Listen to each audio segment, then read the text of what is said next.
Olá a todos, nós vamos dar continuidade aos nossos estudos sobre as mulheres do Evangelho. Hoje nós vamos conversar sobre Joana de Cusa. Joana de Cusa é muito pouco citada nos Evangelhos. Em Lucas capítulo 8, ele coloca que algumas mulheres seguiam o Cristo enquanto o Cristo andava pregando ou anunciando o Evangelho. E dentre essas mulheres estaria Joana de Cusa. Ele coloca essas mulheres como aquelas que haviam sido curadas ou de espíritos malignos ou de enfermidades. Então ele dá o exemplo de Joana, além de Maria Madalena, Susana e muitas outras, segundo ele. Numa segunda oportunidade nos Evangelhos, no Novo Testamento, nós vamos encontrar Joana sendo citada por Lucas no capítulo 24, como uma das mulheres que voltaram ao sepulcro no domingo, para cuidar do corpo de Jesus, encontraram o sepulcro aberto, ou seja, testemunharam a ressurreição, que seria a materialização do Cristo após o seu desencarne. E quem é essa Joana de Cusa? No livro Boa Nova, capítulo 15, nós vamos encontrar detalhes sobre a sua vida que nos é trazido por Humberto de Campos. Realmente coloca ela como esposa de um senhor de nome Cusa, que seria intendente de Herodes Antipas. A tradição coloca que ele trabalharia principalmente dentro do palácio de Herodes, na administração, junto a Herodes.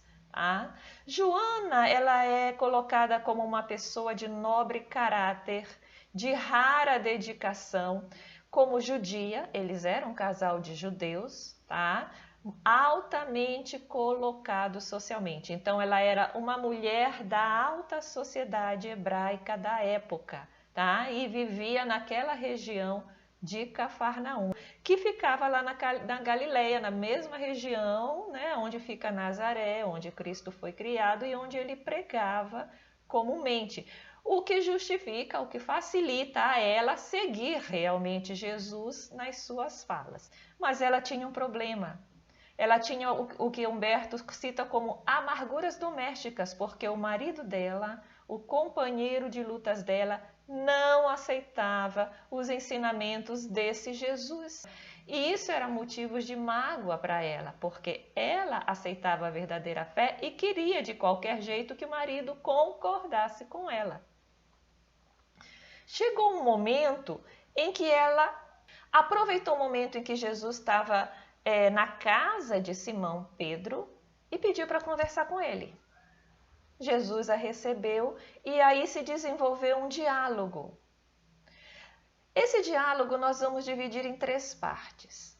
Na primeira parte, Joana começa a colocar qual é o problema que ela enfrenta no lar, pedindo orientações a Jesus.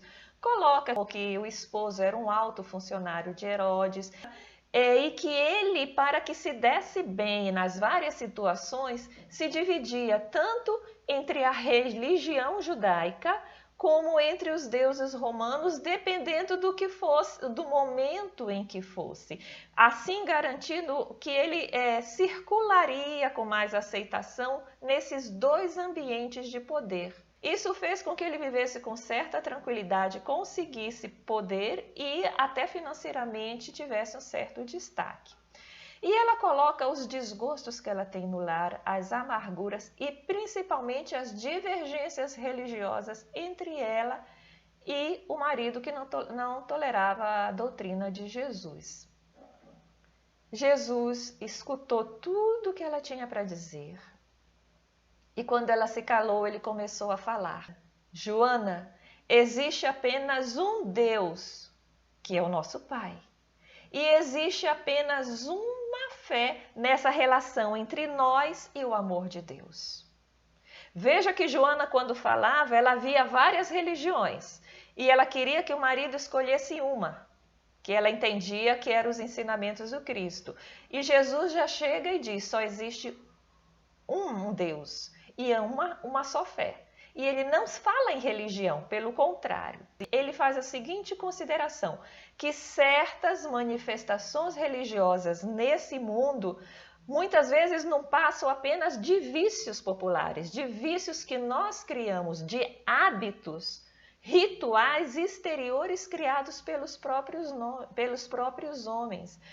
E que todos, ele fecha a questão dizendo, todos os templos da terra são de pedra. Eu venho, em nome de Deus, abrir o templo da fé viva no coração dos homens. Olha o que Jesus fez com Joana. Ele ressignificou para Joana a compreensão que ela tinha sobre religião. Joana via caixinhas. Existe o politeísmo dos romanos, existe a religião judaica, existe a religião que o Senhor Jesus está nos trazendo agora, e ele olha e diz, mas religião é algo criado pelos homens, templos são de pedra. A religião que eu venho trazer é aquela da fé viva que deve ser plantada no coração dos homens. Em qualquer denominação que o homem escolher, o que importa é a sua ligação direta e íntima com o amor de Deus. Os rituais e os templos, ou os nomes que se dão para essa religião, não são nada, são criações dos homens. E aí se desenvolve um segundo momento do diálogo, onde Jesus, dando continuidade, diz uma frase para ela. Joana, agradece a Deus, porque Deus te julgou digna do bom trabalho a partir de agora. Mas que bom trabalho é esse? Porque para Joana, o bom trabalho era seguir Jesus. O sonho de Joana, o que ela já estava fazendo, ela era sair amargurada da casa dela e seguir Jesus por onde Jesus ia. Aí ele diz qual era o bom trabalho. Se o teu esposo não compreende a tua alma sensível, se ele é incompreensível, um dia, Joana, ele vai te compreender. Se hoje ele é um marido leviano, um marido indiferente, ama-o mesmo assim. E ele continua, você não estaria ligada a esse seu companheiro se não houvesse uma razão justa para isso. Olha aí a questão da lei de causa e efeito, a razão justa, fazendo com que ela e esse companheiro se vingulem na terra. E aí Jesus continua, servindo seu marido com amorosa dedicação, é que você vai estar cumprindo a vontade de Deus. Então vejam que Jesus coloca que no caso específico de Joana, seguir a Jesus não precisava ser seguir fisicamente. Seguir a Jesus era voltar para casa e trabalhar no lar. É ser discípula do Cristo na própria casa dela. E aí o diálogo parte para um terceiro momento. Joana escuta tudo aquilo e realmente uma estranha alegria, uma estranha paz com as palavras de Jesus começa a invadir o coração dela. Mas ela ainda questiona Jesus. Senhor, o Senhor não acha que seria mais certo que a gente lute para impor os seus princípios, os seus ensinamentos para as pessoas? Assim a gente não estaria reformando o meu marido para o céu, para o seu reino. Olhem só a cabeça de Joana, olha a palavra que ela usa. Impor os seus princípios, imposição. Então essa era a ideia equivocada que precisava ser reorganizada dentro das emoções de Joana de Cusa, de que religião não é imposição. Aí Jesus ouviu e começou a conversar no sentido de mostrar para Joana de que ela já estava pronta não para impor nada, mas para trabalhar fraternalmente. E aí ele coloca, Joana, em relação à imposição de ideias, veja que Deus não impõe nada para ninguém. Ele não impõe a sua verdade, ele não impõe o seu amor nem aos tiranos, nem aos assassinos, nem aos que espalham a miséria, nem aos que espalham destruição. Ele não extermina as paixões que as pessoas têm. Ele transforma essas pessoas quando chega o momento de cada um ter condição de se transformar. E esse foi o grande ensinamento para Joana, de que ela não deveria tentar impor ao seu marido nada, mas buscar, através do seu exemplo, do seu amor, das suas mãos fraternas sempre estendidas para ajudá-los, buscar fazer com que ele mesmo sentisse vontade de mudar. Existe um momento muito interessante em que Jesus ele cita 3 frases para Joana e nesses 3 momentos ele pede que ela retorne para casa. Primeiramente, ele confirma, ele reforça tudo o que ele diz, colocando para ela: Joana, seja fiel a Deus. Ame o seu companheiro do mundo como se fosse o seu filho. Porque ela estava magoada, porque o seu companheiro não conseguia realmente ser o seu companheiro, o seu marido. Ela esperava dele alguma coisa. Então, o que ele aconselha é, se ele é um homem doente, não espere nada dele. Veja-o como se fosse um filho. Um filho, a mãe se doa. Não espera nada, não cobra. Sabe que é uma alma que está ali para aprender amorosamente, tá? E aí ele diz, o primeiro vai para ela. Vai, Joana, e trabalha em silêncio.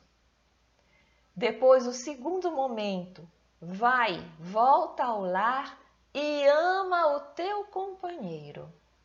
E aí ele diz na terceira vez, vai, filha, e sê fiel. Da primeira vez ele diz, vai e te esforça no silêncio. E fala, esclarece amorosamente apenas se você for convocada ao esclarecimento. Apenas se as circunstâncias forem favoráveis, reforçando nela, não imponha. Religião e a verdade, ela tem que ser entregue com amorosidade, ela tem que ser uma proposta. No segundo vai, ele coloca, ama o teu companheiro como sendo para você o material divino, o desafio que o céu colocou na tua mão. Então, ela faz com que ela tenha uma nova visão de quem seria aquele espírito colocado do lado dela, em que ela não pode exigir, porque ele não tem condições de dar nada ainda, mas ela pode doar-se. E no terceiro, ele pede fidelidade, uma fidelidade que ela vai se lembrar muitos anos depois, e que ela cumpriu tranquilamente. A gente observa que Joana é convocada a ser discípula do Cristo, mas sem holofotes. Veja que com os apóstolos e com outras almas, Jesus ia e dizia, vem comigo, vem comigo. Venham aprender e depois vamos pregar as verdades do Pai. Com Joana, ele disse, vá e faça o trabalho que você aprendeu na sua casa. Cada um de nós é convocado ao trabalho do Cristo de maneiras diferentes.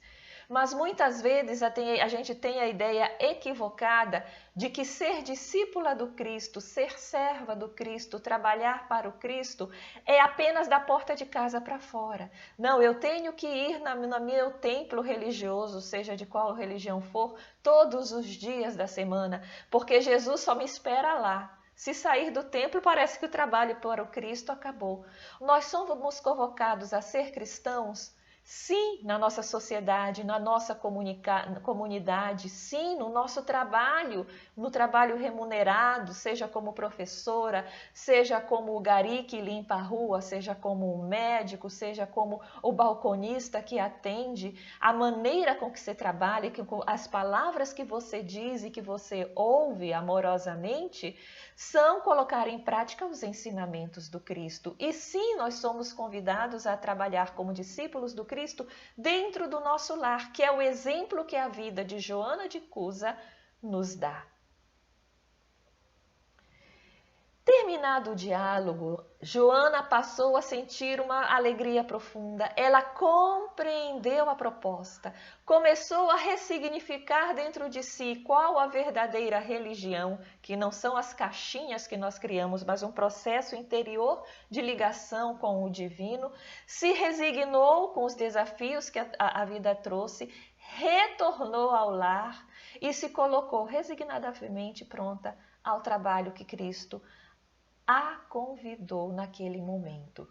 Diz-nos Humberto de Campos que o casamento seguiu, eles chegaram a ter um filho e depois, ainda criança, o filho dela, o marido passou por perseguições políticas devido ao posto que ele tinha, ele acabou sendo destruído, tá? Por essas rixas políticas, ele perdeu tudo que tinha, acabou muito endividado e não conseguiu superar tudo isso que estava acontecendo. Ele começou a ter ideias de ódio, ideias de vingança, era muito vaidoso, sentiu ferido na sua vaidade e começou a desenvolver várias moléstias por todo o seu corpo e acabou desencarnando. Joana de Cusa então se vê sozinha, sem recursos financeiros, falida e com um filho para criar. Ela passou então a trabalhar, ela que era da alta sociedade, para criar o filho, sustentar o filho de maneira digna. Ela passou a trabalhar em casa de outras pessoas como serviçal, cuidando dos filhos dos outros, cuidando da casa e assim conseguindo criar o próprio filho dela. Ela desencarnou no ano 68 depois de Cristo, ou seja, uns 35 anos depois do desencarne do Cristo. Segundo Humberto, os cabelos dela estavam começando a embranquecer. Ela foi presa porque nesse período já existia uma perseguição muito grande. Ela foi então presa junto com o filho. Foi amarrada ao poste do martírio, como era chamado. O filho foi amarrado ao poste do lado. Foi pedido a ela que abjurasse a Jesus. Ela não fez isso. E os verdugos, então, incendiaram a lenha ao redor do poste onde ela estava. Aí um deles perguntou: "E o teu Cristo só sabe te ensinar a morrer?" E Joana, já sentiram as dores do fogo, ainda teve forças para responder: "Não apenas para morrer, mas também para vos amar."